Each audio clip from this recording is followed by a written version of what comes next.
I did a video previous to this one from the thinking and reflection I had while I was washing my car. It really inspired me to write about it. I know it's a silly task like car wash, but something else came to me while I was thinking about it and while doing the previous video, that this idea of scratches and stains go much deeper than just a simple satisfaction I got from wiping away the stain versus watching how many scratches are on my car and will be on my car. So I started writing something about this, and I just wanted to share my thoughts as I was writing this. Hopefully, it won't bore you, and hope that you find some value and maybe some reflection of your own based on what you may have gone through. I mentioned in the previous video that through a very simple visual inspection, it was hard to distinguish the scratches and the stains. And the reason why, to me, it was significant reflecting back on the life I had and the experiences was that scratches represented, just like on the cars, something that isn't going to simply be wiped off by a soapy sponge. Scratches on the car is going to require professionals. It's going to cost more time and definitely money to repair, versus stains can be wiped off with a soapy sponge. Now, depending on how long the stain's been there, it require some extra elbow grease, but you can get them off. So I started writing some of these things, and what's coming to me is stains, like on the car, they can be wiped off, are like the everyday stress from working with and people. Regardless of how great people are, great cultures are, and the organizations are, we're very organic, messy beings as human beings. So there's got to be a certain level of everyday stress that happens, the type of friction that naturally occur when you got a bunch of people working together that may not always see eye to eye. Now, this type of expected stress or friction that are natural from working with other people can be mitigated or relieved over the weekend, right? You get off work stress on a Friday, but you choose to do something that you love doing where you completely lose track of time, or you spend the time with your loved ones, or simply and literally do nothing. So you can recharge your battery and you go back to the office or wherever you work on Monday, recharged. Now, scratches, however, as I said, on a car requires additional costs, professionals to repair it. Now, this type of deeply rooted stress, harm, and fundamental friction to our personal brand values may also require additional help, may also require professional help, and it's definitely going to take more than a weekend to get over it.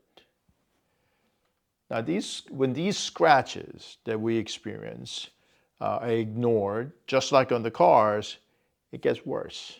On the car, it gets rusted out, rust spreads. It may increase the amount of time and effort and money you got to spend to repair it.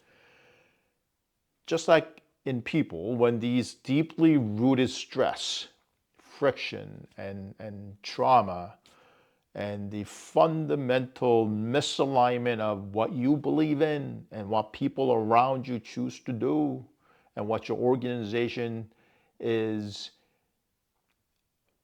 tolerating, perhaps even accepting when it comes to toxic behaviors for the sake of profitability, sake of facade of success, whatever that may be, these things can be definitely more dangerous to ourselves, because it's going to take more than a weekend to repair it, fix it, or get over it. Now, these fundamental issues and deep-rooted issues if we're not dealing with them appropriately, it's simply grooming our future liabilities or current liabilities that we haven't diagnosed yet. It is especially dangerous when people disguise these deeply rooted issues as the typical everyday type of stress. And some toxic people will groom us to believe that these harmful experiences are simply a price to pay or rite of passage. Now, I get it. The discomfort and scratchiness from thinking differently, learning new things, perhaps misunderstanding with coworkers, and pushing through uncertainties and challenges, that can bring a certain level of expected stress. But prejudice, discriminatory, vengeful, exclusionary, hateful, and fear-driven acts are completely different. Those are harmful and toxic behaviors that has long-term liabilities for any one of us putting up with those situations.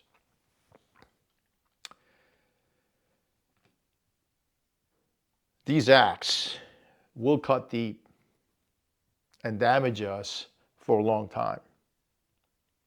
Don't be fooled by those who say that's just what you have to go through, or that's just how we've been doing things all these years. You just got to get used to how we do things. Hey, you just got here. You got to earn the right to be here. The rite of passage should not be easy, but it shouldn't include hate or harm. Now, the worst is when those who are causing the toxic and harmful experience for others try to groom us to believe that it's our fault and we deserve it.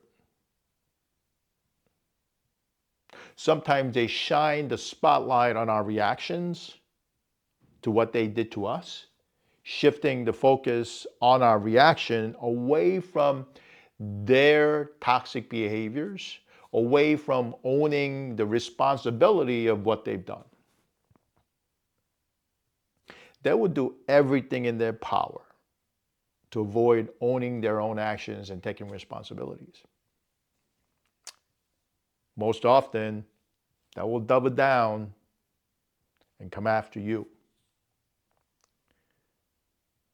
because they operate with the zero-sum mentality, and they can't win if you don't lose. Do not let them devalue who you are and what you're capable of. Just remember the deep scratches these toxic people cause us cannot be mended over a weekend. These scratches may require hard decisions, brave actions, and intentional focus on your well-being. If you're currently suffering through something similar, I wrote some questions down that I invite you to ask yourselves. What self-leadership tools do I need to lead myself through resolving these scratches of deeply rooted issues? How much mental, emotional, physical, and relational cost am I accruing by not resolving these issues? What is the ultimate price of tolerating, ignoring, or dismissing these issues? How much time am I investing in resolving these issues? Have I sought guidance or assistance from therapists, coaches, programs, or classes to lead myself through resolving these issues? These are some questions that I've asked myself in the past. I'm certainly asking myself now, that I hope you might find some value in as you evaluate how you would answer these questions for yourselves. I've spent too many weekends trying to recover from what I thought were stains of everyday issues and stress, when there were actually deep, deep-rooted scratches from toxic people, culture, and systemic processes that were problematic. It's no wonder that I went to work Monday morning just as drained as I felt on a Friday afternoon when I got home from work. I sincerely hope that you're not misdiagnosing the scratches for stains. Dismantle the belief that others may have forced it upon you, that you have to pay a price to be you, pay a price to belong, and to do what you're good at. Hard decisions are difficult for a reason. Your well-being is worth every bit of it, though, isn't it? I've intentionally made hard decisions to brave actions and prioritize my and my family's well-being. To fix existing scratches back then and eliminate potential new scratches from happening in my life. It wasn't easy, but it sure was worth it. Reach out if you're struggling with the scratches of life and thinking about making hard decisions. As someone who's gone through it multiple times, I'm here to serve you, guide you, and assist you.